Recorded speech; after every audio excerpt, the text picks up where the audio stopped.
tarde. Começamos agora uma live mais que especial. Hoje falaremos sobre inovação, tecnologia, mas também sobre a vida. O respeito à vida, a qualidade de vida.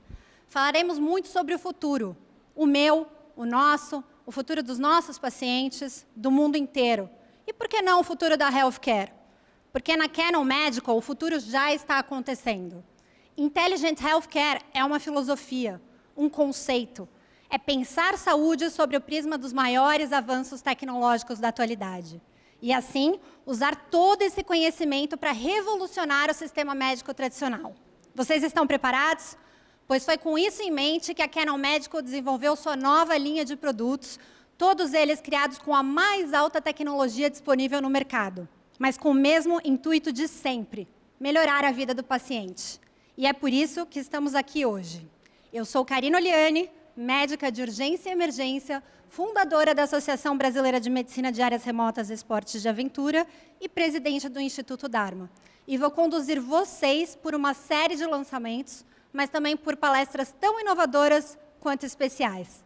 Agradeço a presença de todos que estão aqui agora, acompanhando a nossa live. Vamos lá? Sejam bem-vindos. Esses são os nossos destaques.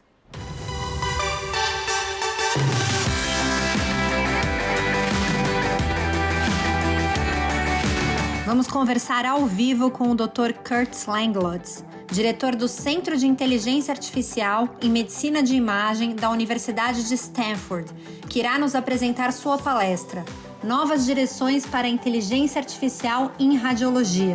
Imperdível. Na palestra Novas Ferramentas Ultrassonográficas no Diagnóstico da Doença Hepática Gordurosa, doutora Maria Cristina Chamas aborda o aumento do número de pessoas acometidas pelas doenças gordurosas do fígado e apresenta os avanços das tecnologias de ultrassom que podem contribuir com o diagnóstico mais preciso dessas doenças. Diretamente da Holanda, ao vivo com o Dr. Matias Prokop, vai compartilhar toda a sua experiência clínica aplicando técnicas avançadas de inteligência artificial em imagens de tomografia computadorizada.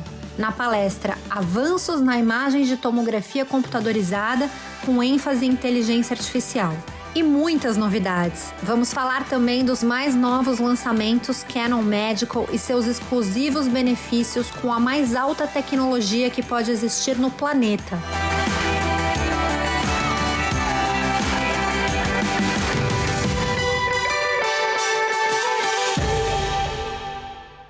Conheça todas as áreas em que a Canon atua e o tamanho dessa empresa global.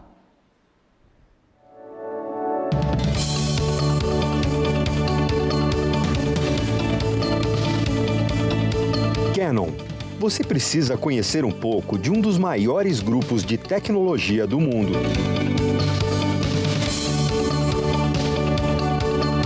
Uma empresa de tamanho global.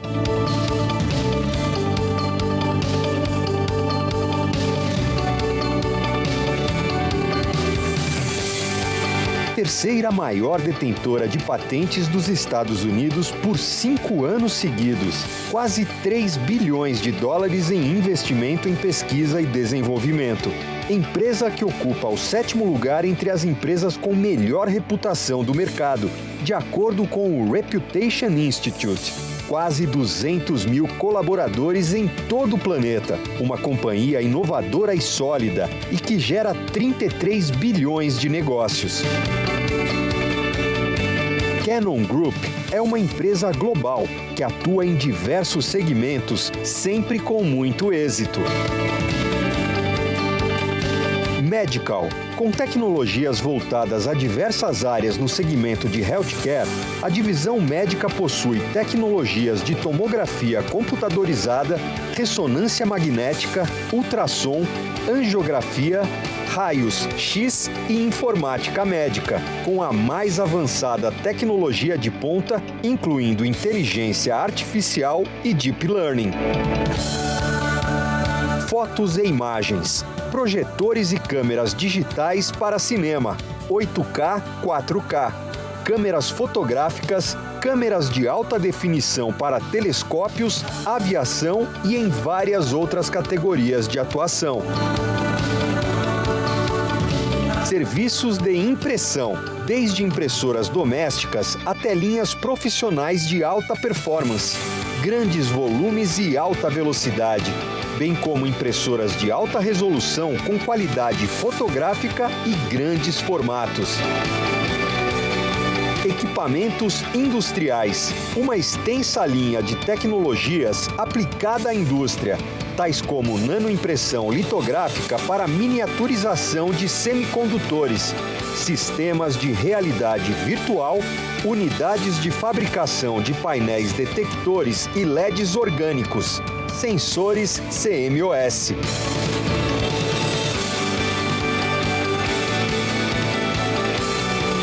Canon, um dos maiores grupos de tecnologia do mundo.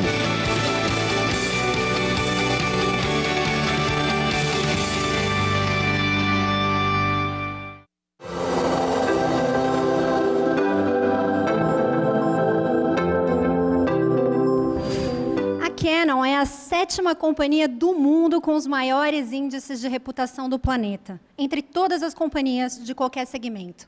Eleita através do renomado Reputation Institute. Isso tem um significado: credibilidade. Mas credibilidade não se constrói sozinho ou do dia para a noite. Para chegar até aqui, precisamos de vocês. E continuaremos caminhando juntos. Olhando sempre para a vida, para o futuro. Made for partnership, made for patients, made for you.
Gostaram? Então fiquem ligados, pois estamos só começando.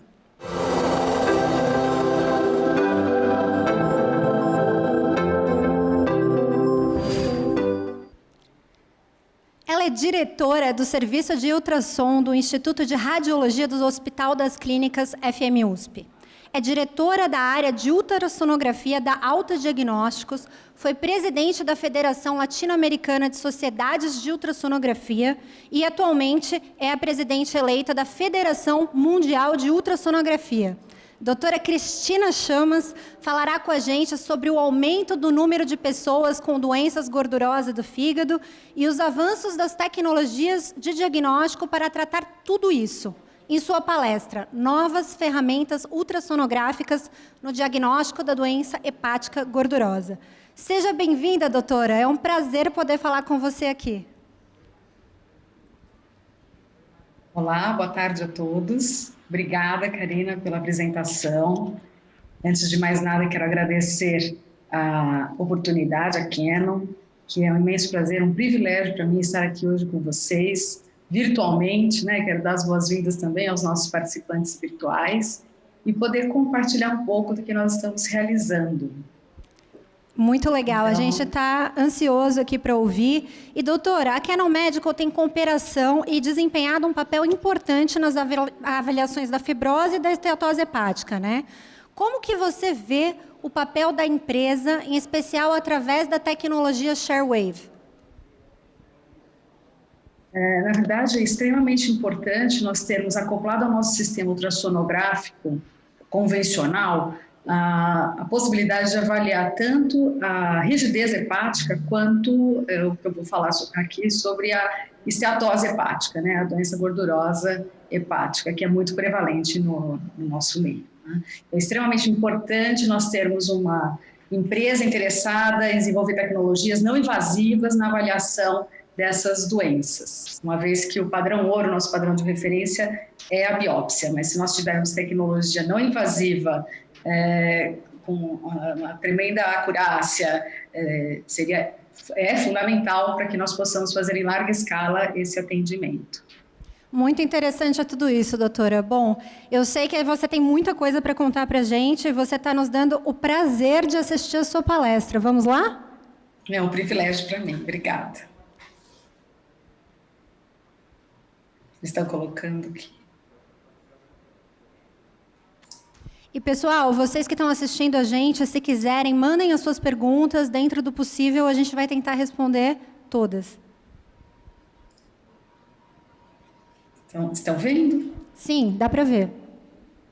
Então tá bem.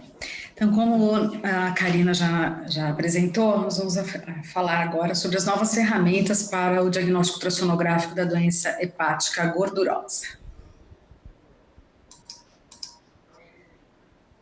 Na verdade, quando nós vamos na história, nós observamos que é praticamente 10 anos que a Assembleia Mundial da Organização Mundial de Saúde reconheceu formalmente a doença hepática como um problema de saúde pública. Entre as causas das doenças hepáticas, nós podemos destacar as hepatites virais, a hepatopatia alcoólica e, sobretudo, o que eu vou falar hoje, que é a doença hepática gordurosa não alcoólica e seus espectros. Por quê? Nessas 2 últimas décadas, elas foram as causas mais frequentes de doença hepática nos países ocidentais.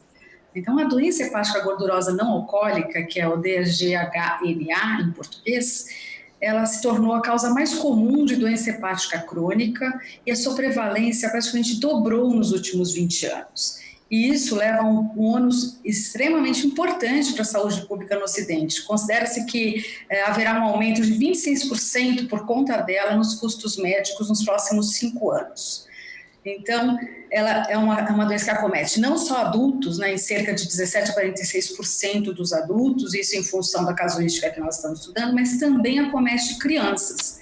E isso varia também de 4% a 15% em função da idade, da localização e etc. Então, o que é essa doença gordurosa hepática, né, não alcoólica? Na verdade, a definição é o acúmulo excessivo de gordura em forma de triglicérides em mais de 5% dos nossos hepatócitos.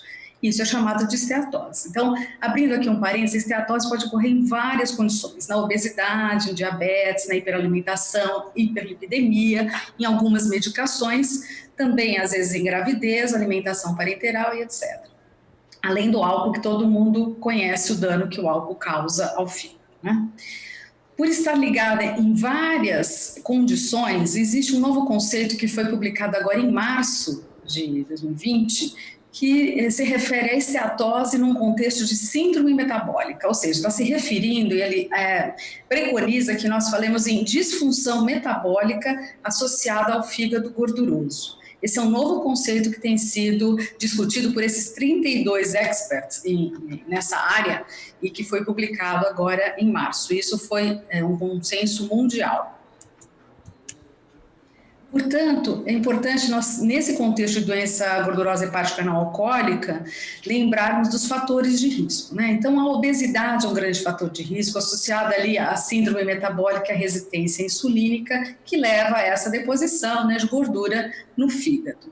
E isso está em consenso com outras condições que podem ser desencadeadas ou serem causas. Então, a dislipidemia, a diabetes, a hipertensão arterial, as doenças cardiovasculares e etc. Portanto, essa nomenclatura nova de disfunção metabólica associada ao fígado gorduroso é bastante apropriada. Lembrando só que para a síndrome metabólica nós precisamos ter 3 destes 5 critérios. Então, a obesidade abdominal, os triglicéridos elevados, redução do HDL, colesterol, né? E a pressão arterial também elevada e a glicemia de jejum também alta. Tendo 3 desses 5 critérios, você está encaixado em síndrome metabólica. Existem outros fatores, como eu disse, que podem afetar a incidência da doença gordurosa hepática não alcoólica, como algumas medicações, o estilo de vida pouco saudável ligado a uma dieta hipercalórica, aos hidratos de carbono refinados, à frutose em excesso, além do sedentarismo, o que leva sempre ao ganho de peso, à obesidade e que, por fim, vai incidir na nossa doença gordurosa hepática não alcoólica. Lembrando também que 7% dos indivíduos com peso normal podem desenvolver essa doença hepática gordurosa não alcoólica, né? Em associação com outras entidades, como hepatite, vírus C, nutrição parenteral, isso pode até ser um agravante. Além do que, o abuso do álcool pode levar à esteatose, né? Então é importante a gente lembrar o que é esse consumo significativo de álcool, que eles consideram aí no mínimo em 2 anos. É um consumo, além de 294 gramas de álcool por semana para o homem e além de 196 gramas de álcool por semana na mulher. Então, voltando aqui ao nosso problema da obesidade, que se tornou um problema praticamente epidêmico no mundo, né? Vejam que as cifras, quanto mais laranja e vermelho, mais escuro, maior é a incidência. Em alguns locais nós não temos, às vezes, a incidência em que essa doença ocupa, né? Então, na América do Norte, na Oceania, aqui na América Latina, nós também temos uma incidência elevada dessa obesidade, né?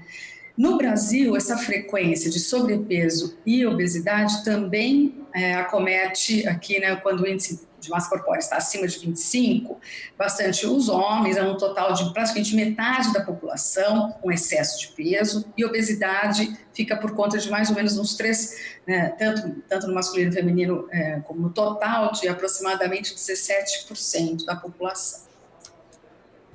Então, a obesidade no Brasil, a gente tem um dado bastante alarmante de que ela aumentou 60% nos últimos 10 anos.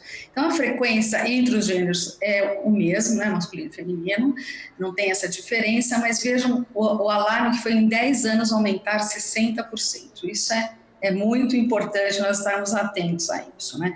E lembrar também que a doença gordurosa hepática, ela pode desenvolver uma esteatohepatite, ou seja, uma inflamação do tecido do fígado, né? Então, essa inflamação pode levar a uma fibrose, pode chegar à cirrose. Isso pode acontecer em 10 a 20% das pessoas que têm a doença gordurosa hepática não alcoólica. Então, é uma incidência bastante importante. Lembrando que o nosso hepatócito ele pode sofrer um dano e reagir, tanto se curando, né, reagindo normal, voltando à sua função normal, como ele pode reagir acumulando gordura intracelular, que é o que nós entendemos como esteatose, acelerar o processo de apoptose e chegar à necrose. E quando se cronifica essa doença, é porque nós temos, então, um caminhar aí para uma fibrose e a formação de nódulos. Dessa forma, é importante nós entendermos que a doença hepática gordurosa não alcoólica tem uma história natural que não é benigna. Então, nesse diapositivo eu quero mostrar para vocês que de um fígado normal, nós podemos ter a doença gordurosa hepática não alcoólica, que não tem esse padrão inflamatório ainda, pode caminhar por uma esteatohepatite, né?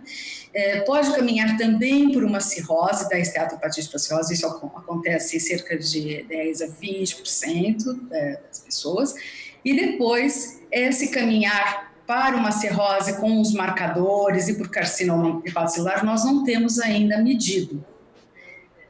Acontece também que alguns relatos nós estamos observando que existe desde o fígado normal, passando pela doença gordurosa e caminhando diretamente para o carcinoma hepatocelular.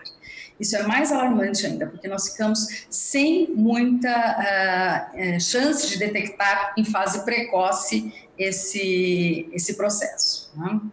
Aqui eu quero mostrar o espectro, né, do progredir dessa doença hepática, que é a doença hepática gordurosa não alcoólica. Então, uma simples esteatose, ou seja, quando nós temos aqui a invasão lá dos lípidos dentro do hepatócito, né, no citoplasma do hepatócito, caminhando com um pequeno grau de inflamação, ainda ele não está na fase de esteatohepatite. Esteatohepatite começa quando nós temos uma inflamação, uma balanização desses hepatócitos, e depois, cursando com fibrose até chegar à cirrose. Então, é um caminhar que realmente vai nos levar a uma doença irreversível. A estimativa nos Estados Unidos dessa prevalência de doença gordurosa não alcoólica é de 72,3 milhões de pessoas, sendo que ela segue para esteatohepatite, e aí nós temos a prevalência de 12,6 milhões, chegando aos casos de fibrose mais avançada, mais importante, com cerca de 2,5 milhões de pessoas. Vejam que isso é muito grande, né? Então, esse progredir de esteatohepatite chegando até a cirrose é um espectro da doença, mas um outro espectro que nós temos que lembrar é que nesse grupo de doença gordurosa hepática não alcoólica nós temos uma mortalidade muito maior quando comparado ao grupo sem essa doença hepática gordurosa não alcoólica. E isso está diretamente ligado às doenças cardiovasculares. Quem tem doença gordurosa hepática não alcoólica também tem mais eventos cardiovasculares e também tem maior relação com o câncer. Além do que eu já mencionei no slide anterior, que 1/3 desses pacientes, né, dessas epidemias aí de obesidade, né, mostrou que segue até, você pode ter uma das causas mais comuns de carcinoma hepatocelular.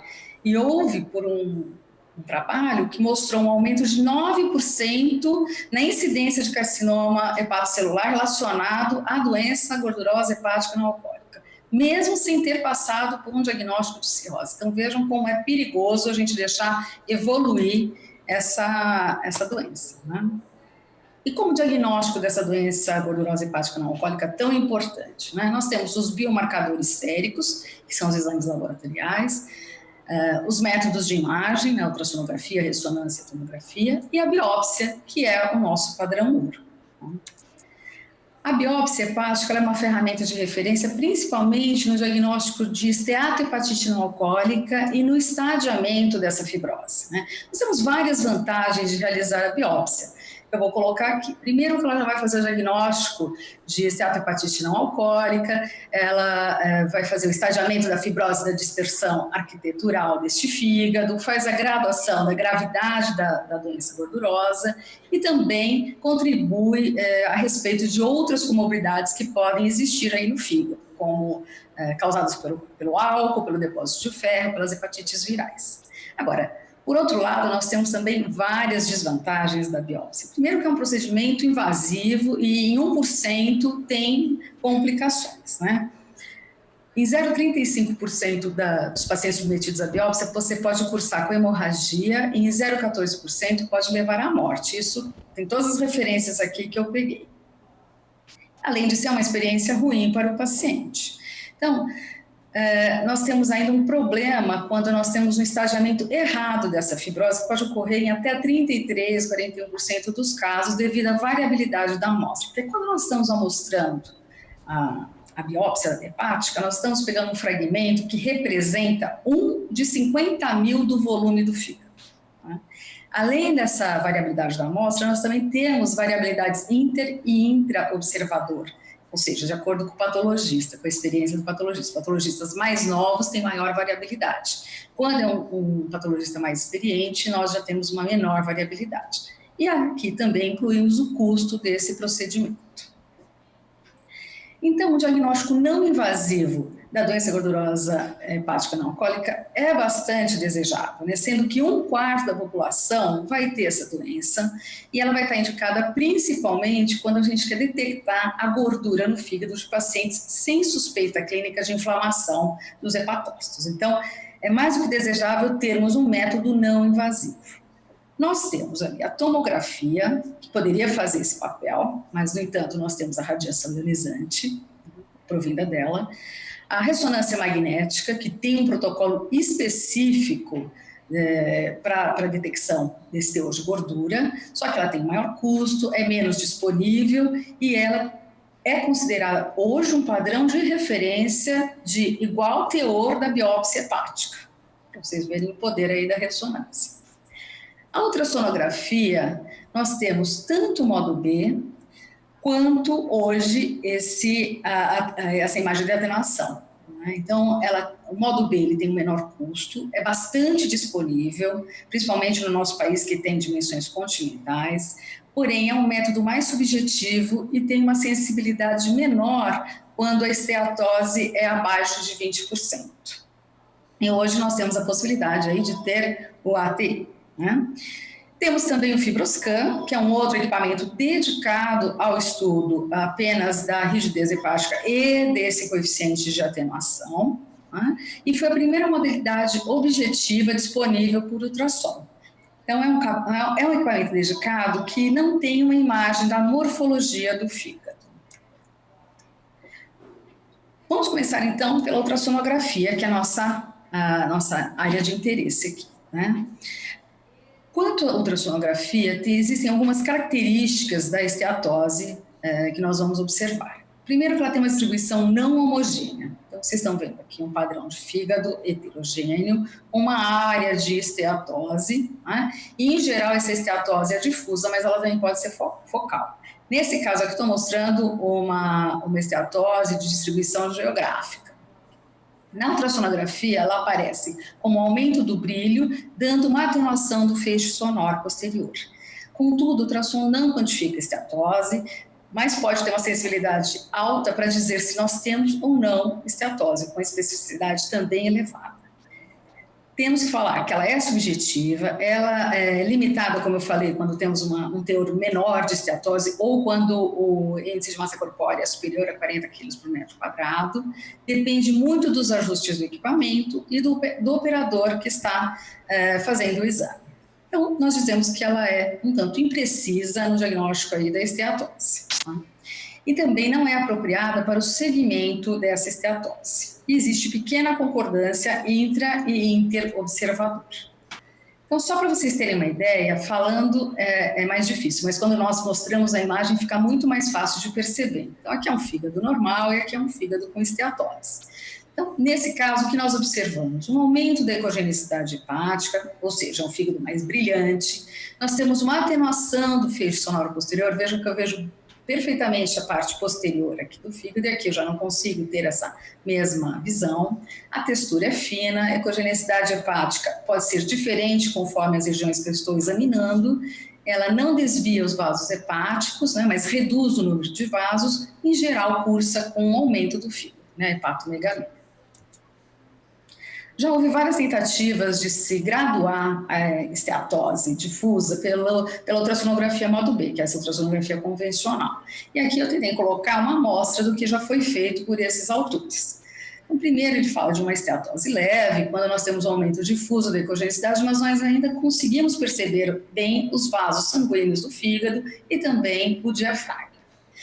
Eles dizem também de uma moderada, né, uma esteatose moderada, quando tem um aumento moderado, difuso da ecogenicidade, uma redução da parede dos vasos e também fica mais difícil de se observar o diafragma.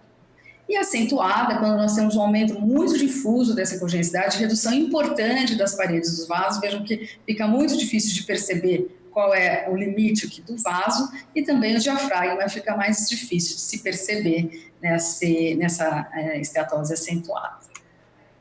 Foram feitos alguns testes de concordância entre os observadores e com eles mesmos, né? E essa concordância foi moderada para a presença ou não de esteatose, mas não para a graduação da esteatose.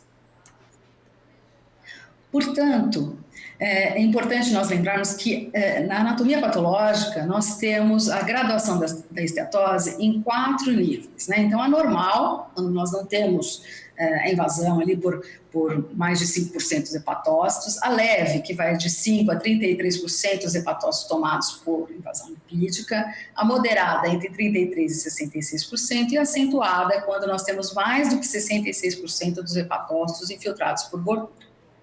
Lembrando que a ultrassonografia ela não tem um papel apropriado para o segmento da esteatose e, portanto, nesses casos, talvez essas medidas não invasivas pela ultrassonografia sejam bastante promissoras. Então, vamos ver o que nós temos. Lembrar que a esteatose faz parte de um espectro que pode caminhar para a fibrose e para a cirrose, né? Então, são respostas inespecíficas de uma agressão que o fígado sofreu. Então, lembrar que tanto esse CAP quanto a ATI, eles podem ser uma alternativa para monitorar a esteatose hepática de uma forma objetiva e não invasiva. Nós vamos começar falando sobre o parâmetro de atenuação controlado, que é o CAP.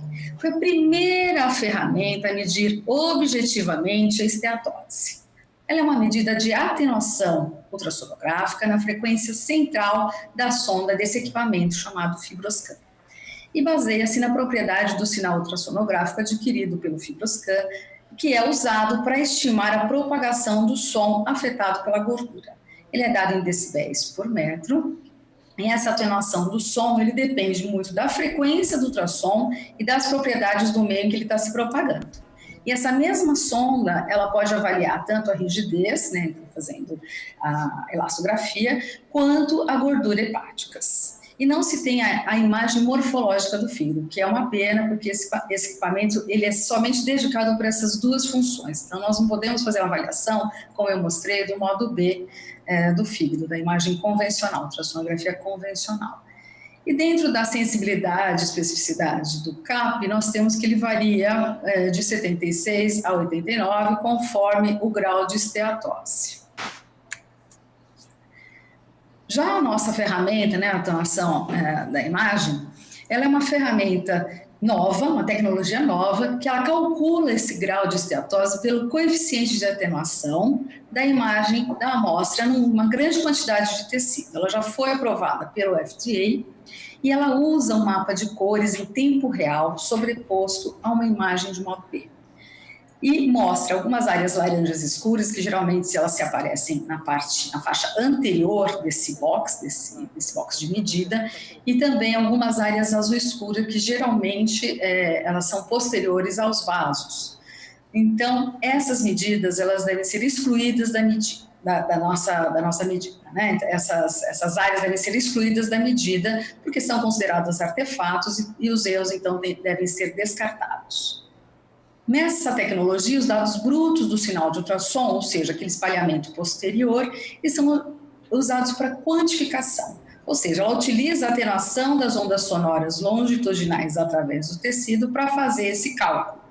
E interessante que essa medida ela não é afetada pelo processo pós-processamento. Isso porque no passado nós tínhamos às vezes histogramas e tentativas de se fazer análise do tecido, mas que eram muito afetados pelos ajustes do equipamento e pelo pós-processamento também. Portanto, é importante a gente lembrar que essa medida ela não é afetada pelo pós-processamento da imagem. E o coeficiente de atenuação é dado em decibéis por centímetro por megahertz. Aqui eu quero mostrar todos esses trabalhos que têm sido publicados, que não são muitos porque a ferramenta é muito nova, do que nós temos publicado, nós tiramos aqui uma média para se graduar sem esteatose, né? Então aquela esteatose não significativa, então na faixa de 0,52 decibéis por centímetro por megahertz, né? A S1, que é aquela leve, de 0,69 decibéis por centímetro por megahertz, e a S2, 0,75, e a S3 na faixa de 0,89 decibéis por centímetro por megahertz. Então vamos fazer aqui um comparativo. Esse trabalho da professora Ferraioli, ela comparou a ATI com a CAP e também esses dois métodos usando o padrão ouro, a ressonância magnética. Ela descobriu que, ela e seus autores, né, colaboradores, que a ATI foi mais acurada na quantificação do teor de gordura, tendo uma diferença significativa quando nós temos uma esteatose superior a S1. Ela é implementada no sistema ultrassonográfico e, portanto, é de mais fácil uso. Nós também conseguimos excluir os artefatos das medidas do coeficiente de atenuação. É aquilo que eu falei, nós tiramos os artefatos para termos uma medida mais fidedigna. A avaliação morfológica e também da rigidez pode ser feita ao mesmo tempo. Ou seja, nós temos com a ATI uma abordagem multiparamétrica do fígado, com uma área sobre a curva de 0,91 para a detecção de gordura, quando nós instituímos aí um cutoff de 0,63 decibéis por centímetro por megahertz. Existe uma alta correlação quando foi comparada com a ressonância magnética, nesse protocolo de detecção de gordura. E também ela se mostrou muito mais acurada do que a CAP para detecção e quantificação de esteatose. Agora vamos ver os resultados da CAP. Ela quantifica o teor de gordura, é um equipamento dedicado apenas para a rigidez e gradação desta esteatose, então ela não consegue fazer uma análise morfológica do fígado. A detecção de esteatose ela é melhor quando essa esteatose é superior a 10%. Ela diferencia bem a ausência de esteatose grave, mas ela não é boa para quantificar o teor de gordura. E tem uma sensibilidade, como eu mostrei anteriormente, que varia de 76% a 89%. E ela teve uma moderada correlação com a ressonância magnética e também uma moderada correlação com a ATI. E nós temos desse trabalho da professora Ferraioli, os cutoffs aí. Se ela ajustou o cutoff para 0,59, ela obteve uma sensibilidade na detecção de esteatose de 90,7%.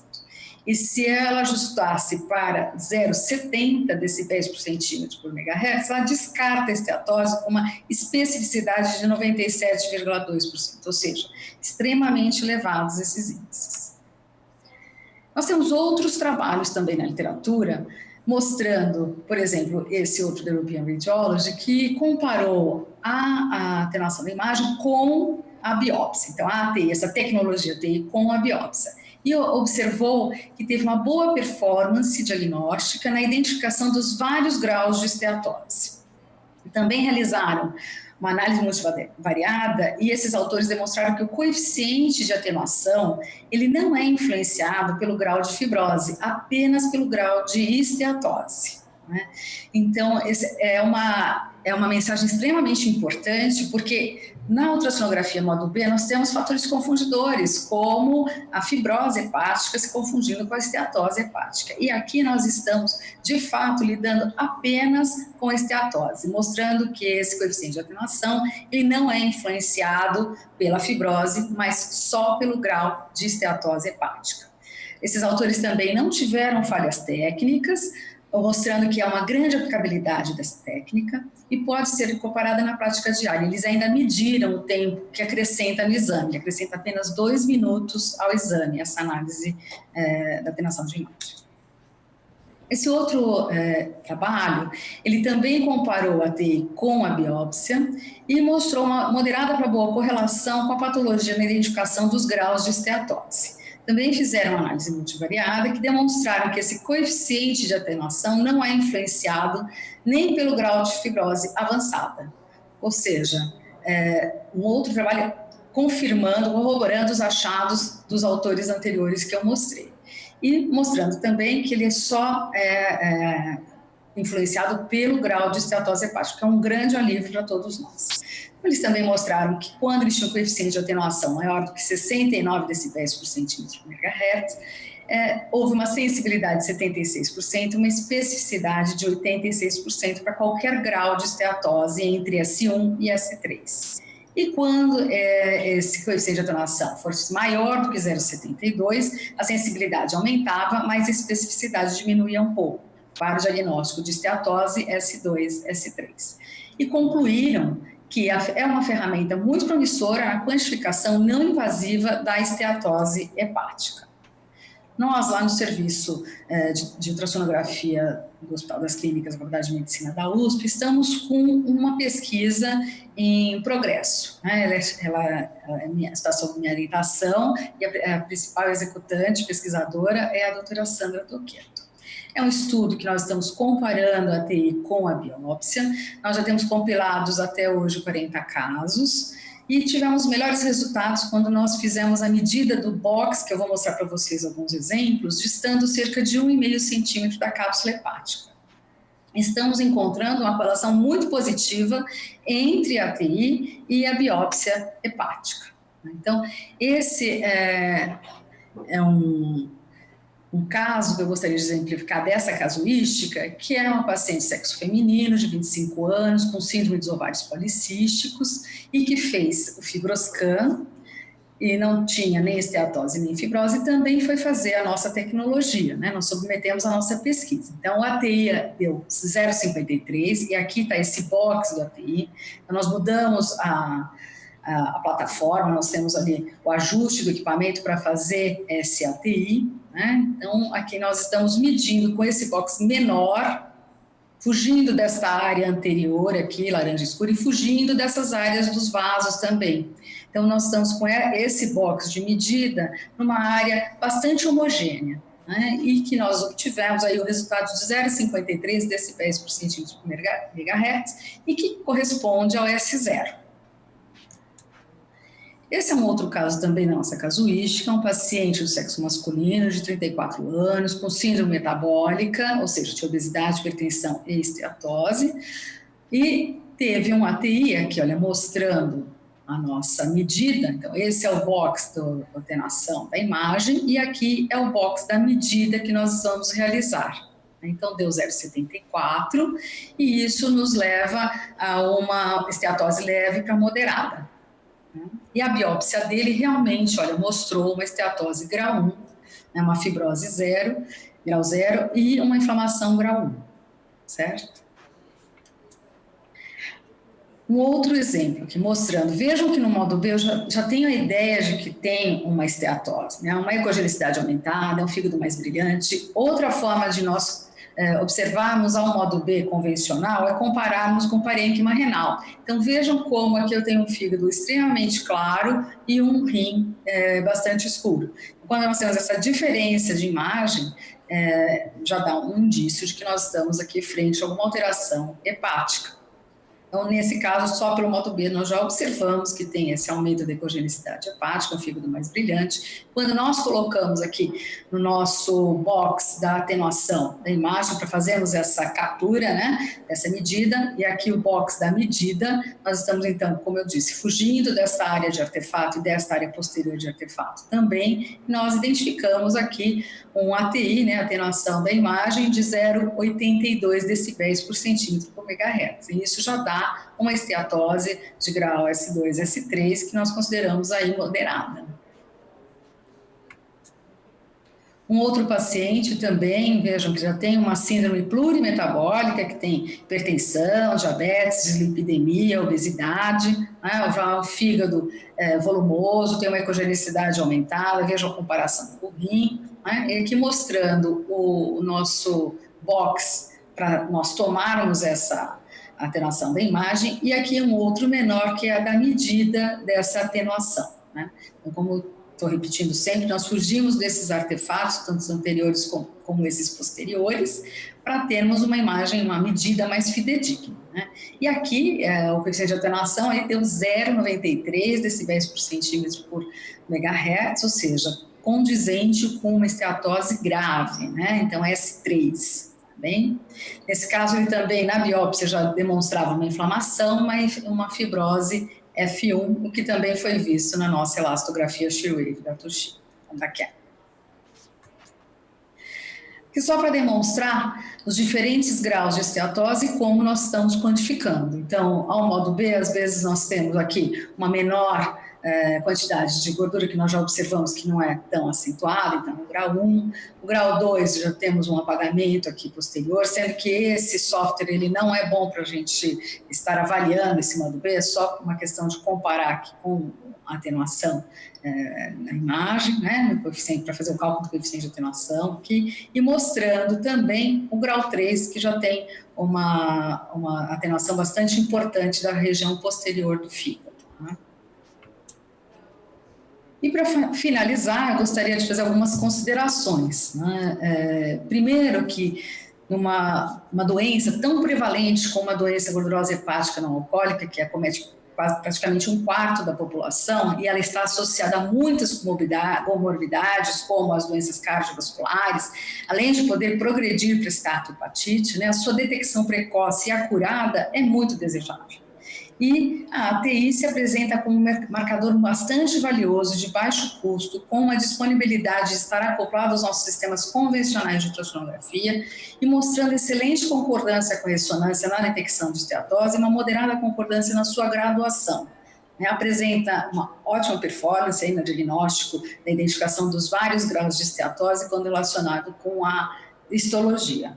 E, portanto, esse ATI, ao meu ver, se mostra uma ferramenta bastante promissora, não invasiva e que deve ser utilizada e mudar o cenário da identificação precoce dessa doença.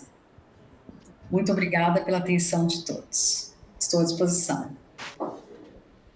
E aí, gostaram? Isso é que é usar Intelligent Healthcare a serviço da vida mesmo, né? Bem, a doutora ainda está aqui com a gente, vai responder algumas perguntas dos nossos espectadores. Doutora Chamas, chegou algumas perguntas aqui para você. A primeira é, com o que a senhora colocou sobre a comparação do ultrassom versus ressonância, podemos dizer que, além de ser equivalente ou mais eficiente, é mais eficaz e inteligente ter esse tipo de avaliação do ATI com a elastografia no ultrassom?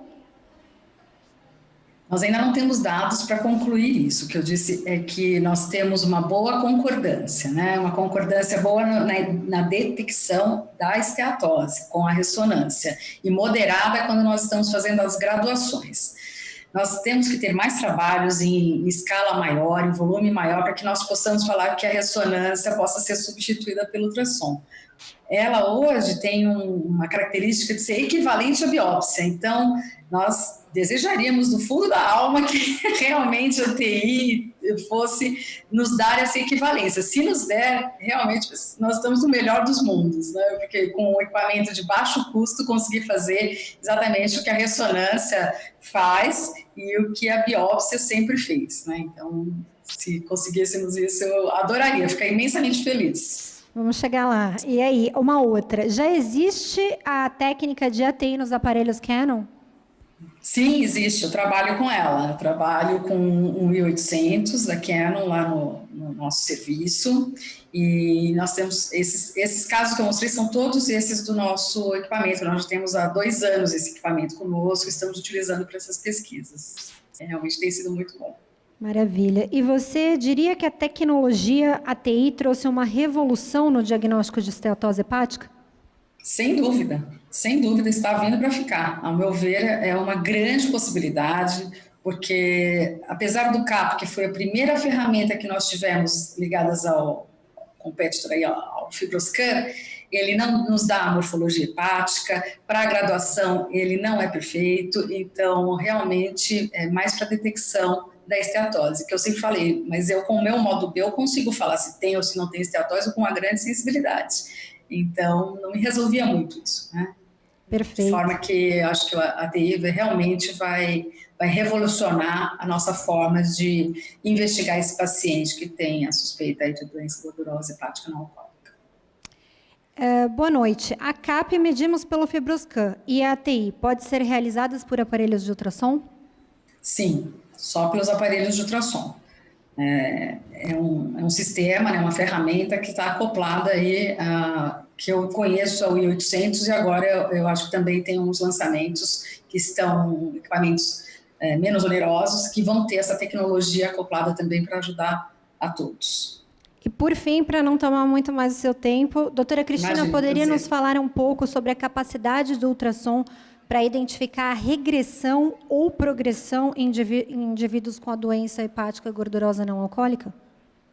Nós acreditamos que sim, porque como você pode ter um quadro aí reversível, né, até um certo momento da doença, eu acredito que sim, que ele vai ser útil para isso, para realmente acompanhar a evolução, o tratamento, que nós não temos tantas opções de tratamento, mas nós temos alguns tratamentos, né, as dietas e tudo, e isso pode ajudar sim a controlar esses pacientes, fazer a avaliação evolutiva desses pacientes. Eu acredito que sim. E nós, como é uma tecnologia muito nova, nós temos poucos trabalhos na literatura para nos embasarmos, né, nesse conhecimento. Nós estamos fazendo parte também do nosso futuro aqui, de querer publicar esse nosso estudo que nós estamos acompanhando aí os pacientes. Um orgulho para a gente, parabéns. E Obrigada. Foi muito esclarecedor ouvir uma especialista como você no assunto. Agradeço muito a sua participação, o seu tempo aqui com a gente. Eu que agradeço, privilégio para mim. Muito obrigada.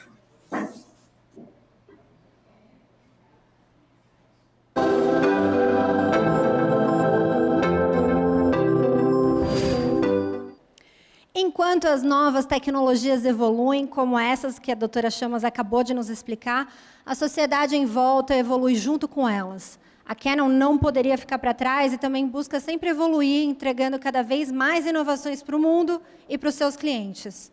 O nosso primeiro lançamento vai totalmente ao encontro disso e reúne as principais tecnologias de imagem do setor, aliadas aos mais avançados aplicativos, além de controles totalmente intuitivos.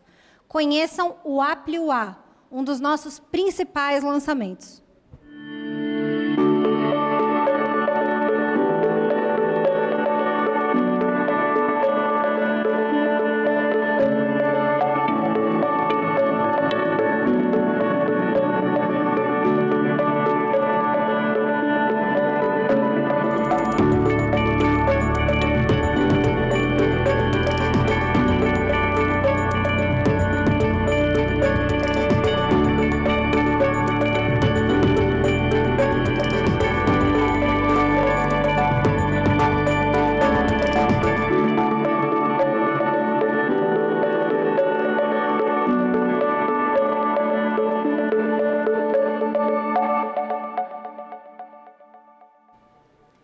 Estou agora ao lado, não tão ao lado, né, Fernanda? Do gerente de produtos ultrassom da Canon, que vai nos contar muito mais sobre o Aplio A. Como é que você está? Tudo bom, Karina? É um prazer estar aqui e boa noite a todos que estão nos vendo, estão nos ouvindo. É um prazer ter você com a gente e eu queria te perguntar quais são as principais diferenças do Aplio A. Por que ele é tão revolucionário? Muito boa pergunta. O Aplio A, né, ele é uma plataforma que estamos lançando oficialmente hoje. É um prazer, né, é um grande privilégio estar lançando essa plataforma nesse evento hoje. E eu posso destacar que o grande diferencial dessa plataforma são as tecnologias avançadas que ela possui de uma forma escalonável. Então, hoje nós conseguimos ter uma máquina premium, né, com tecnologias premium, e que o cliente pode configurar e que o cliente ele pode adquirir, né, os opcionais clínicos que ele realmente necessita para o seu dia a dia, sem perder, né, a excelência no diagnóstico. E como é que esse conceito se aplica ali na rotina, no dia a dia dos médicos? Perfeito. Esse conceito se aplica desde as características mais elementares da ultrassonografia, desde a imagem bidimensional. Então, o Aplio A ele possui uma imagem bidimensional de extrema precisão, com uma excelente qualidade, a melhor qualidade do mercado. Além disso, ele possui também uma ergonomia e uma forma de operação intuitiva que facilita muito o dia a dia do médico no diagnóstico, na rotina do médico, que a gente sabe que ela é super corrida. Então, a produtividade, não só falando da palavra produtividade em si, mas a excelência, né, do exame ligada à produtividade, ela está presente nas características dessa plataforma. Que maravilha, hein? Tá certo, muito obrigada. Ajudou bastante e a gente se vê em breve. Muito obrigado. A nossa segunda atração é especial e internacional, diretamente da Holanda para os nossos estúdios. Matias Procop, MD, PhD, é professor-presidente do Departamento de Radiologia de Medicina Nuclear e Anatomia do Centro Médico da Universidade Radboud, em Nijmegen, na Holanda. Ele vai nos apresentar agora a palestra Avanços da Imagem de Tomografia Computadorizada, com ênfase em inteligência artificial, onde descreverá o valor clínico das técnicas de reconstrução de inteligência artificial de aprendizado profundo, além de discutir a implementação da inteligência artificial na prática clínica da atualidade. Welcome, Dr. Prokop. It's a pleasure for us to have you here today in our event. Boa noite. Thank you for these nice introductory words, and welcome to this webinar in the time of the Corona pandemic. In these crazy times, a lot of us are working from home. I'm also in my home office. It's now almost midnight here in the Netherlands. Our country has gone through the peak of Corona at the end of March, 600 new hospital admissions per day. We're now in the chronic phase. It has gone down to 20. I hope that all of you are healthy, your families are healthy, and going to stay that, because corona is a really terrible disease. It's a tricky virus, huh? I had it coming very close to me, but thanks God, now everything is fine. Yeah, good to hear that. Today, we'll talk yes, about I'm looking forward to hearing what you have to tell us. Yes. So what I will talk today is something a little bit more on CT. We're using CT, by the way, also for corona, but I want to talk about the advances in new technologies in CT and what artificial intelligence actually is doing for us. I will start sharing my, I'm sharing my screen. So here are my disclosures. Now, if you look at our department, we are a radiology department, which is one of the biggest in Europe. About a third of our people are working in research, and roughly 90 of those are in artificial intelligence and image analysis. If you look at artificial intelligence, it has seen a boom in the last 5, 6, 7 years. Has made headlines all over the world, and it can do really crazy things. Artificial intelligence is a big group of computer algorithms. Machine learning is part of it, and the real breakthrough has come roughly in the mid-2010s by the introduction of deep learning. Radiomics is part of artificial intelligence, and so are computer-aided diagnosis or computer-aided detection techniques. As I mentioned, artificial intelligence can do crazy stuff. It can create art. It can simulate art. It can also create photographs of people that do not really exist. Here's an example of that. An artificial intelligence program, a so-called generative adversarial network that produces photos of celebrities that actually do not exist. What the system actually does, it starts with random noise and actually one pixel, and then it starts to kind of grow this pixel, makes it bigger. It produces a fake image of something that it wants to simulate, in this situation here, handwritten numbers, and it actually competes with a discriminator that tries to figure out whether what the generator creates is real or whether it is a fake. And only if it's real, the generator will create another image that is a higher resolution until it finally gets the resolution that you want, for example, 1000 by 1000 matrix. We in our institute have also tried that, create artificial chest x-rays from scratch from a single pixel. And these are examples. And you can see that you can even create pathology in these x-rays. And these actually look reasonably convincing and are very similar to something that we can see in real life. Now, if you look at the evolution of artificial intelligence in radiology, then it's interesting to go back, let's say, 50 years. Here's a nice article in which features from an X-ray have been described, have been put into a multivariate analysis to ultimately predict whether something on an X-ray is malignant or benign, and also to predict outcome. 50 years later, we're doing exactly the same. That was 1963. This is now 2013. The PanCan study from Canada has looked at the probability of cancer in pulmonary nodules in lung screening, and it came up with a good model, which is actually a multivariate analysis based on features that we can identify on these chest X-rays. For example, the size of a nodule or the speculation of a nodule.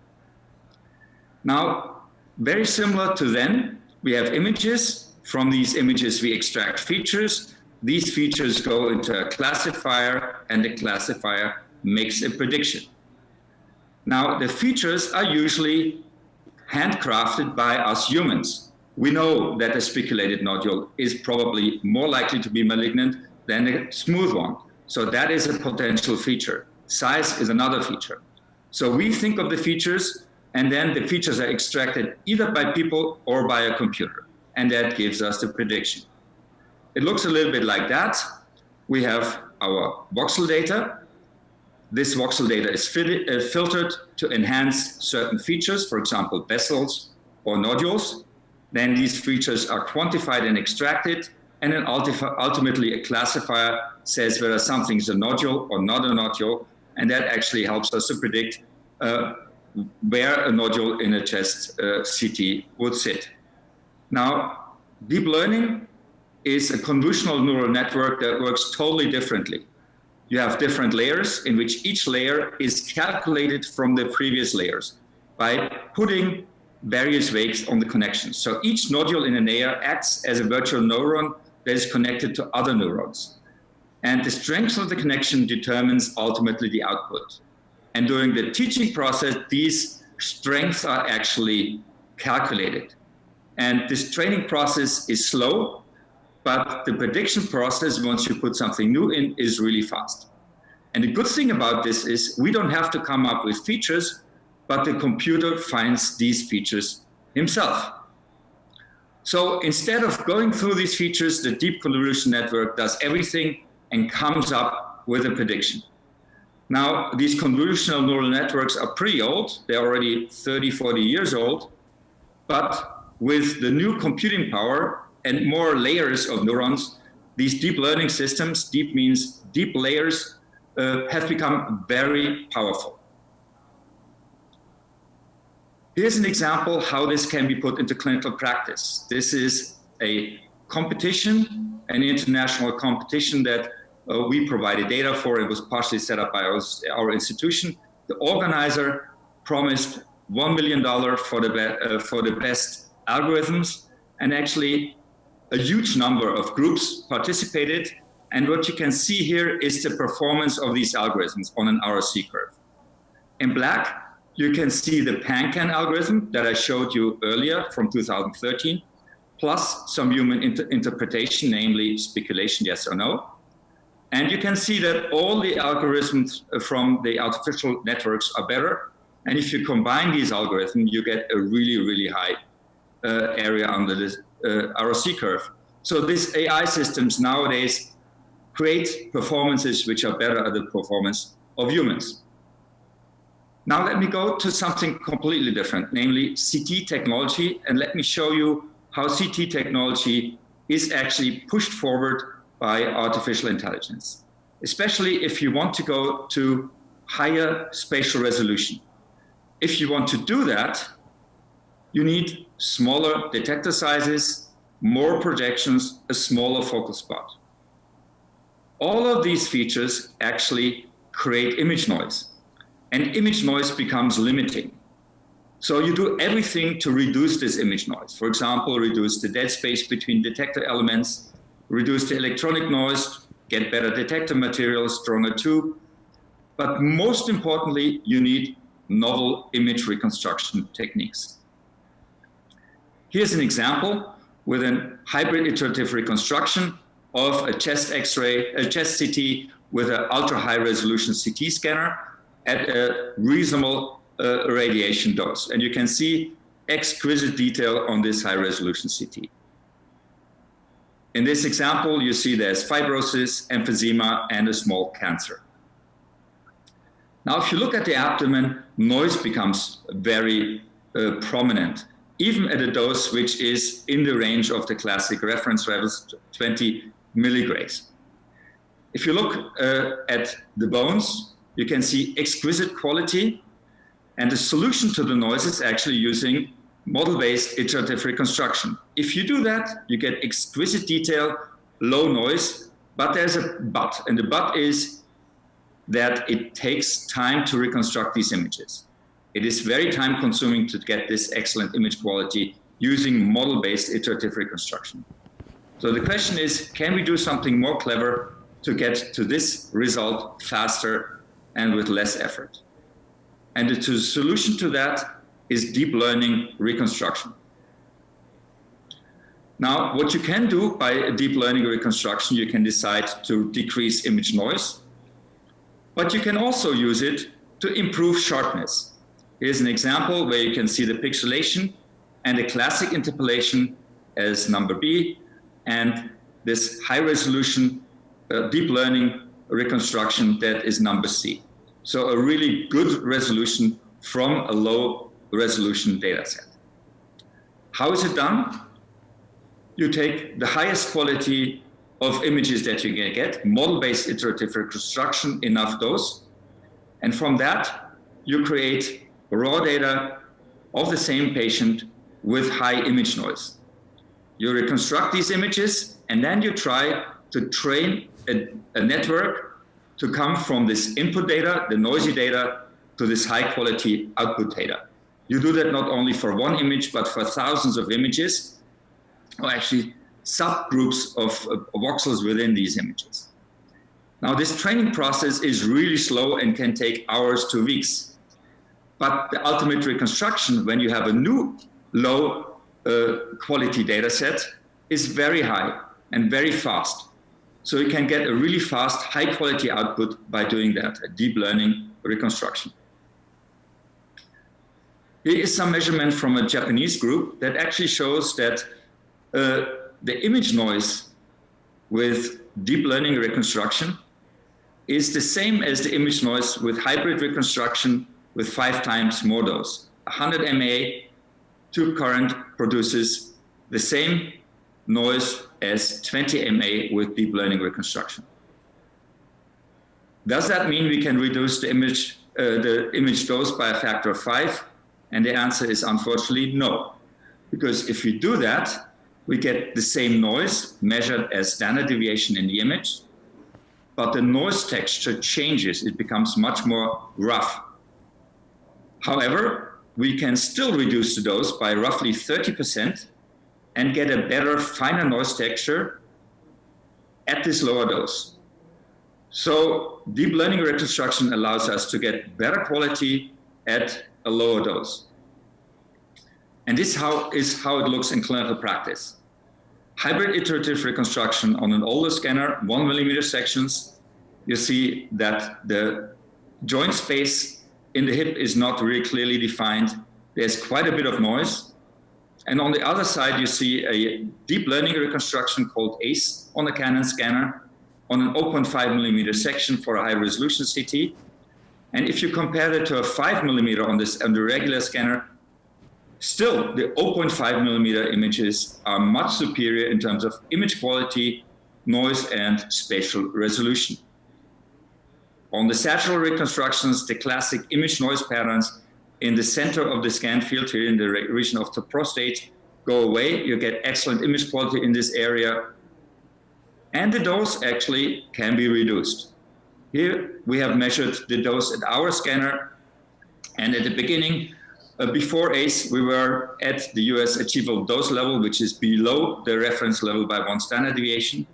And now with the deep learning reconstruction, we actually have reduced it even further. We're now roughly half the dose of the achievable dose level. So we're really very, very low in image radiation dose that we're using on these scanners with our deep learning reconstruction. If you compare it to filtered back projection, the image quality is excellent, even for extremely low doses, like 0.3 millisievert in this specific example. CTDI 0.6 millisievert. You see also that in the mediastinum, where noise on low dose scans is also high, we can reduce that to normal levels. And even in the abdomen, where noise becomes really prohibitive, we can bring it back to a very good image quality at very low dose. Here's one of the first deep learning cases that I actually found in which we really could show that it made a difference in our diagnosis. This is a 52-year-old female who came for follow-up imaging for a side duct IPMN, intraductal papillary mucinous neoplasm. And you can see it here as a small cyst in the pancreatic tail. Now, if you look at subtraction imaging, we see that this area, as we expected, does not enhance. If you go a few slides upwards, we see that the ducts in the pancreatic tail are dilated. We thought that had to do with the IPMN. Now, if you do deep learning reconstruction, everything becomes sharper, and you see that there is a hypodense region within the pancreatic tail. And if you do the subtraction imaging, we see that this really hypoperfused. And this is actually a small carcinoma, which we had originally overlooked on our normal regular reconstructions. If you go for curved multiplanar reformations in the coronal plane, it is very obvious that there's a cancer with a dilated ducts distal to it. A very early cancer. Now, this can be organ specifically optimized, and here you see what happens now with the newest situation on our high-end regular scanners. At a dose of 3.2 millisievert, 1 millimeter sections, we get excellent image quality, and that despite large patient sizes. 100 kV, 2.9 millisievert CTDI, and still excellent quality. Compare that to our regular scanner, 5 millimeter images, deep learning outperforms that by far. Now, this is an image where I would like you to guess which of the two is the 5 millimeter section. Now, if you look at it, the 5 millimeter section is actually the one on the right-hand side, the hybrid iterative reconstruction, while the deep learning reconstruction is the 0.5 millimeter section. And you can see that the image quality is superior, even despite the fact that the slide thickness is 10 times smaller than for the regular reconstruction. Deep learning reconstructions have been optimized for the brain, giving you excellent gray-white matter differentiation, excellent CT angiographies at really low doses, and also low noise despite the high resolution in the area of the bones, and for here example, a calcaneus.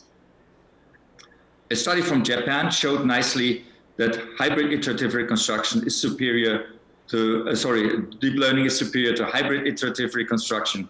It gives you sharper demarcation, for example, of stents, and lower noise with this digital deep learning reconstructions. Here are a couple of examples from a regular scanner where you can see excellent image quality using these deep learning reconstructions for cardiac. And the number of images that were actually rated excellent was much higher than for hybrid iterative reconstruction. You can also use it for applications such as dual energy, in which we can get excellent display of the perfusion in the lung. Here's an example of a patient with a wedge-shaped perfusion defect, or an example of an iodine map superimposed on a low KVP image. And for these images, deep learning reconstruction has been used to allow a rapid KVP switching with excellent image quality. So to summarize, deep learning has helped us do lots of things, and in image reconstruction, it reduces image noise, it improves image sharpness, it keeps artifacts at a low rate, and it is fast. It means that thin sections deep learning reconstructions are just as good as thick sections hybrid reconstructions, which allows us to look at much more details in our scans. Further developments will include reconstructions of undersampled scans, so scans in which we have not enough projections, dual energy applications, but also this wide field of image evaluation and workflow improvement. And with that, I thank you for your attention.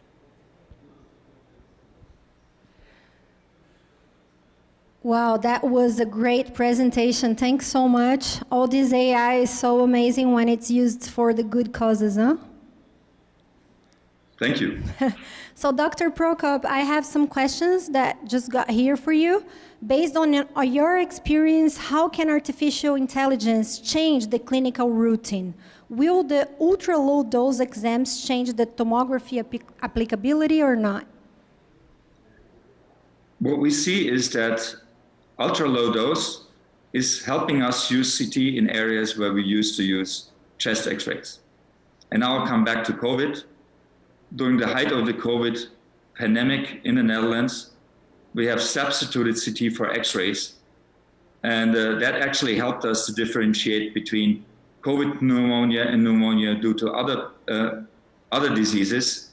And we could do that at a really very low radiation dose without having to fear using that even in younger patients. That's amazing. Can we expect higher diagnostic capabilities using spectral technology combined with artificial intelligence? Yeah, I think that spectral technology helps us look at the enhancement of structures. I've shown you the alternative. It gives you very similar results. And the alternatives to subtraction CT. Subtraction and dual energy, when it comes to iodine enhancement, provide you with similar information. Now, if you combine that with artificial intelligence, you might be able, but we don't have the results yet, to differentiate different types of tumors, different types of biological behavior of tumors. So from that point, I do expect that we will see quite amazing results in the coming years. That's great. And how can this radiation dose reduction be performed? How it's performed? So the radiation dose reduction on a Canon scanner is performed by increasing the so-called SD value, which stands for standard deviation, which provides an indication of the image quality you need. Normally, we work with an SD value of 15, which means we have a relatively low image noise. We can now increase that to up to 30 without losing diagnostic quality. Thank you, Dr. Prokop, for this amazing talk and for already using AI for COVID-19. Muito obrigada pela presença. Boa noite. Boa noite. Boa noite dele é bom, né? Muito bem, para quem é um médico, fazer do impossível uma possibilidade nada mais é do que tecer um olhar esperançoso para o futuro. Ou melhor, para o presente. O Aquilion One Prism Edition é um novo conceito de tomografia computadorizada de grande cobertura em modo espectral com inteligência artificial. Conheçam.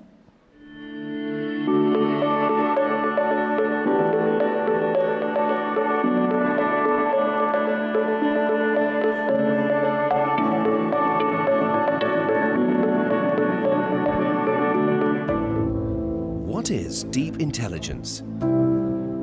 For us at Canon Medical, it encompasses many things. Introducing the Aquilion One Prism Edition. AI-assisted imaging is deep intelligence, combining the power of our advanced intelligent ClearIQ engine with spectral deep learning reconstruction is deep intelligence. Being able to distinguish true signal from noise to deliver exceptional scans without compromising on speed and dose is deep intelligence. An integrated end-to-end spectral workflow that includes a 160mm volume scan and an extensive suite of spectral analysis applications is deep intelligence. New Aquilion One Prism Edition, deep intelligence is integrated into every scan, for every patient, now and long into the future.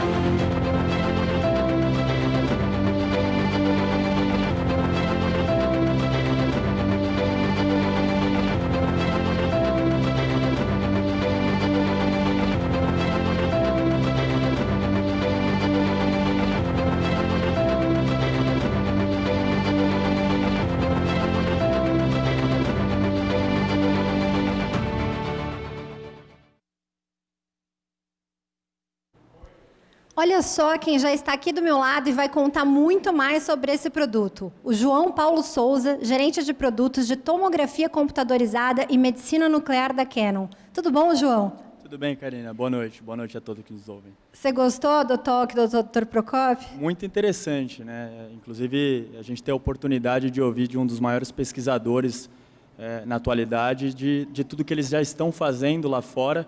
E mais do que isso, de ter a chance de trazer isso aqui também para o Brasil. Então, uma oportunidade única que a gente está vivendo na noite de hoje. É mesmo. Me conta um pouquinho mais sobre o espectral completo. Como é que funciona? Como a gente pôde ver, na teoria, né, o Dr. Prokop trouxe para a gente, é uma camada mais aprofundada do termo inteligência artificial. É um termo que é bastante comum, muita gente utiliza. A gente só precisa tomar um pouquinho de cuidado para a gente não tentar simplificar demais algo que é bastante complexo. E o que a Canon ela se propõe ou se propôs a fazer para o mercado quando ela traz o conceito de Full Spectral é realmente de transpor uma barreira que sempre existiu de como combinar diversas tecnologias numa única plataforma, capaz de gerar um equipamento ou uma tecnologia que fosse democrática nos diversos campos clínicos que existem e também aos perfis de pessoas que a gente tem, nas diversas patologias. Então, com isso, hoje o conceito full espectral é realmente ter uma tomografia ou um equipamento diagnóstico por imagem capaz de se aplicar a qualquer perfil de paciente, a qualquer patologia, trazendo a tomografia, que antes estava limitado a um campo de visualização anatômica, né, com uma diferenciação de escala de cinza, para um campo de caracterização de tecidos, como o Dr.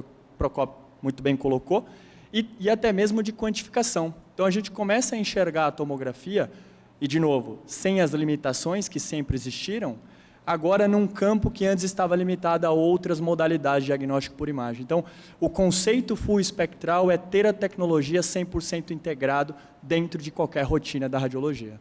É sensacional. E o que caracteriza o Deep Intelligence? O Deep Intelligence é um conceito que a gente está trazendo para o mercado, que ele tem como base, óbvio, a ideia do Deep Learning, né? Então, o Deep Learning, trazendo para o português, é a inteligência artificial numa camada mais profunda, de um nível de conhecimento mais aprofundado. Que, diferentemente do Machine Learning, onde eu tenho um computador que, através de um input, ele formata as suas atuações dentro de uma base de dados, o Deep Learning ele aprende por si só. Na medida que eu tenho um banco de dados que evolui, né, com o tempo, essa inteligência ela evolui também ao mesmo passo. Então, é como que um sistema cognitivo, né, humano, ele cria uma rede de neurais para, a partir disso, ter uma linha de raciocínio e reformatar a sua atuação em função do banco de dados que ele tem.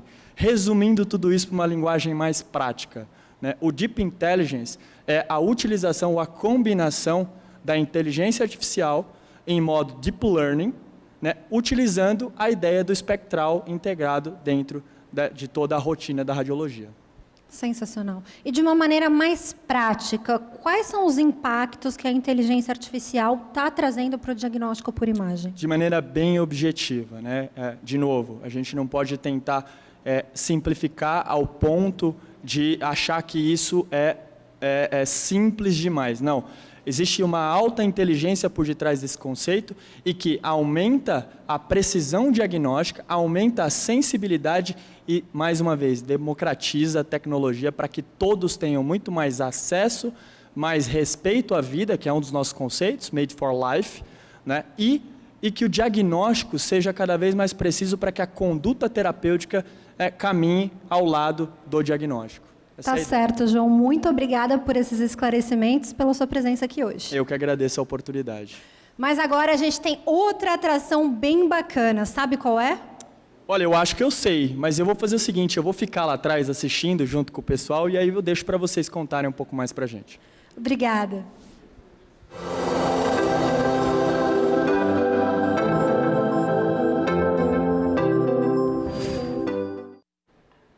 Ele é diretor do Centro de Inteligência Artificial em Medicina de Imagem de Stanford. Dr. Kurt Langlotz está aqui com a gente e falará sobre o impacto da inteligência artificial na radiologia para o futuro e quais são as tendências mais recentes nesse campo.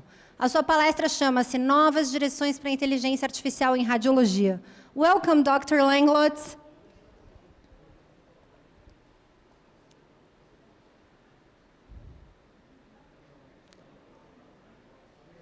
Dr. Langlotz, estamos tentando recuperar a conexão do Dr. Langlotz, ele está em Stanford e vai entrar online aqui para falar só com a gente. Enquanto isso, vamos assistir um próximo VT da Canon Medical.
Bom, gente, é através do uso dessas tecnologias tão inovadoras quanto inteligentes que a Canon Medical constrói passo a passo um futuro cada vez melhor.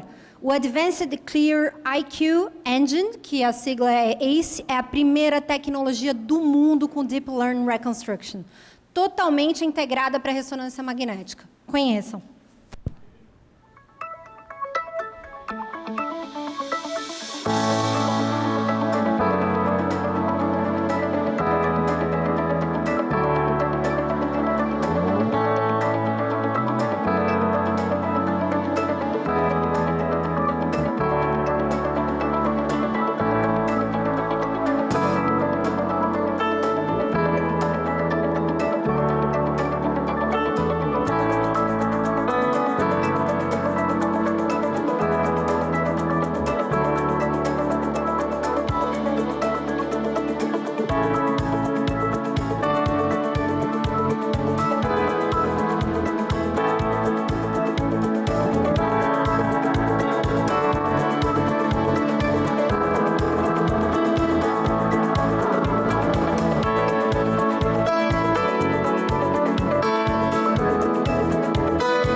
Bom, enquanto isso, eu chamei aqui do meu lado o Vitor Iose, gerente de produtos de ressonância magnética da Canon.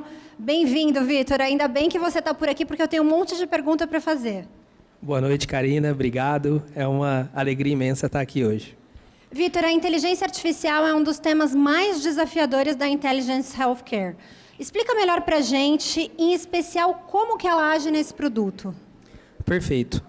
A inteligência artificial, né, como o Dr. Procopio comentou, como a gente vai ter com o Dr. Langletz daqui a pouco, é um tema muito amplo e a gente trazendo isso para dentro da ressonância, a gente consegue ter alguns desafios cumpridos. A ressonância magnética, em termos muito gerais, para ela ter uma qualidade de imagem boa, eu preciso de um tempo de aquisição para eu gerar essa qualidade de imagem.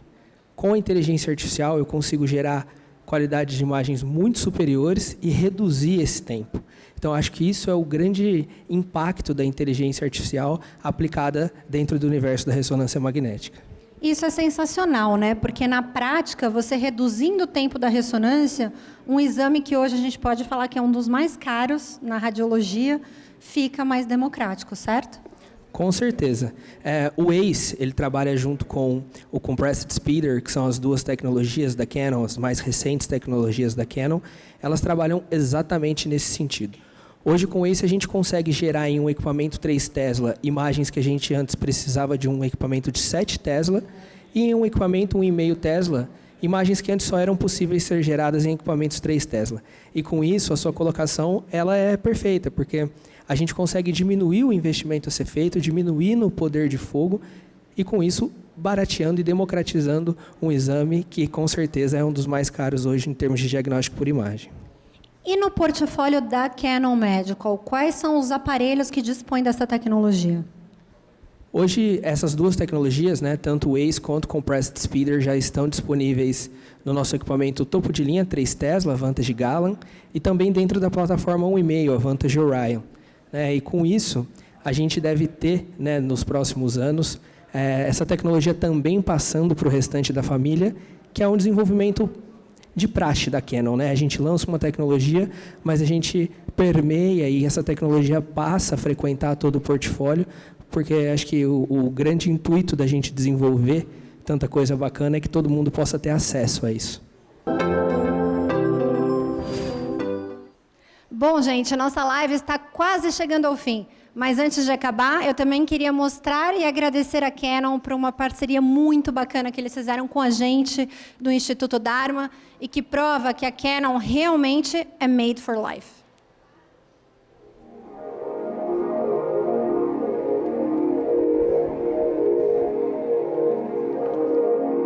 Oluka lw'omudugavu si kintu kyangu. Essaawa 54 buli emu n'ennono zaayo, olulimi n'abantu. Bino byonna ekibigatta z'embeera z'abantu.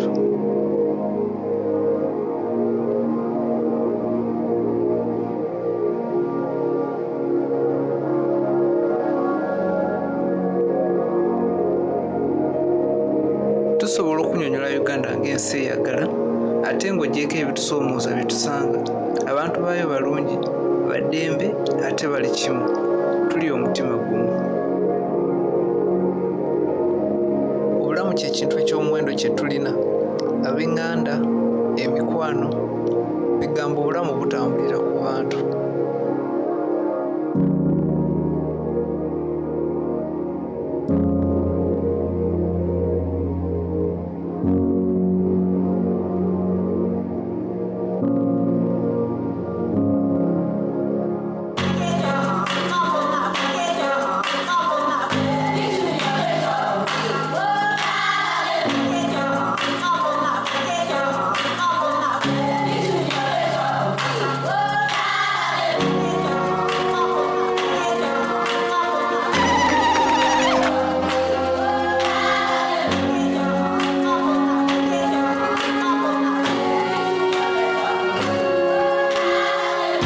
Ebyobulamu nsonga nkulu nnyo mu Uganda.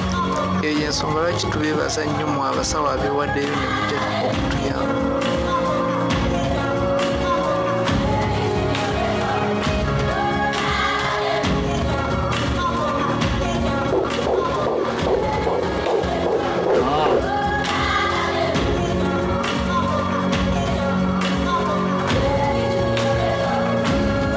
Nga tumaze okwezuula, awo twegatta ku nteekateeka z'omu kitundu ne tuleeta enkwatagana, amagezi n'enkyukakyuka mu bitundu byaffe.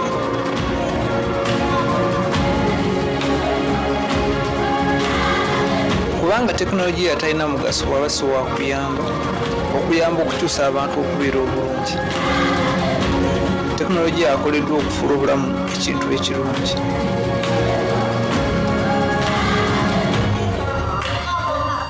Kubanga tekinologiya mwennyini wa mugaso, bw'aba asobola okufuula obulamu ekintu ekirungi.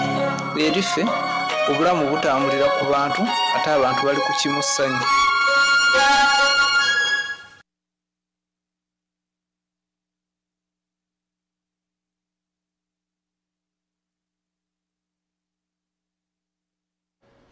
Emocionante, né? Como presidente do Instituto Dharma, eu queria aproveitar esse momento para agradecer a Canon Medical por fornecer essa tecnologia de ponta para a gente atender os nossos pacientes no começo desse ano na Uganda. Então é isso. Tudo de bom tem que acabar e nossa live também. Mas foi um prazer ter mais de 1000 pessoas com a gente aqui hoje e que bom que a gente pôde apreciar grandes doutores, entender melhores e novas tecnologias e ainda conhecer 3 novos produtos da Canon Medical. Foi especial, né? Mas, claro, ainda temos muitas novidades, até porque nem caberiam tudo nessa live. E quem quiser saber mais sobre elas, sobre os produtos, tudo que a gente falou aqui, ou tiver alguma dúvida, é só entrar em contato com o pessoal da Canon, através dos contatos que vão aparecer aqui embaixo na tela. Eu espero que vocês tenham gostado, e para a Canon Medical é muito importante todo esse contato com vocês. Até porque, sem vocês, a gente não existiria. Que bom que podemos existir juntos e evoluir juntos. Muito obrigada e até a próxima.